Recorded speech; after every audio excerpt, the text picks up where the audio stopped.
Des situations que personne ne souhaite vivre. Au détour d'un portrait qui lui est consacré autour d'un apéro avec nos confrères du Monde ce vendredi 27 janvier, la chanteuse Zazie a révélé avoir été menacée de viol à 2 reprises lorsqu'elle était plus jeune.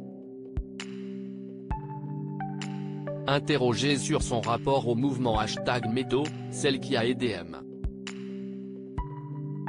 Pokora à s'intégrer dans l'émission The Voice a reconnu ne pas vouloir être procédurière face à certains gestes pourtant très déplacés. « Moi, un mec qui me met la main au cul dans une soirée trop arrosée, je ne vais pas lui faire un procès », a-t-elle confié.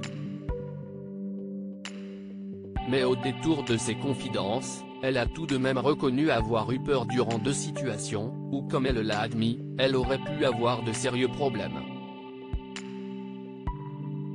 La première fois, la camarade de Florent Pagny a raconté avoir fait face seule à 3 hommes dans un parking. « J'ai fait du judo, j'ai mis un coup de pied dans les parties de l'un d'eux et j'ai battu des records de vitesse », a-t-elle raconté pour se sortir de cette situation.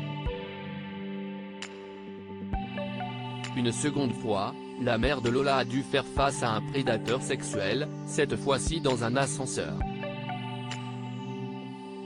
Le type a dit « Tu me suces ou je te tue », j'ai dit « Pardon ? Et puis je me suis transformé en fauve, je ne savais pas que j'avais ça en moi », a retracé dans son passé la chanteuse. 2 événements traumatisants où la chanteuse a réussi à éviter que la situation ne dégénère encore plus. Zazie, découvrez son évolution physique. Zazie, cette drôle de manière de combattre un trouble dans son enfance. Toujours au sein de cette interview, la chanteuse qui assume ses cheveux blancs est revenue sur une habitude surprenante qu'elle avait lorsqu'elle était plus jeune, celle d'être sanglée à son lit. Enfant, celle qui de son vrai nom se nomme Isabelle de Truchy de Varennes était victime de somnambulisme et n'avait trouvé avec ses parents que cette solution pour passer les nuits sans quitter son couchage. Si ce geste a de quoi faire hausser le sourcil de beaucoup de gens, l'interprète de Je suis un homme l'a assuré, ce n'était pas vraiment de la maltraitance, mais une manière de répondre à son trouble de la rêverie compulsive. Un imaginaire qui lui a tout de même permis aujourd'hui de développer son répertoire de chansons si abondant.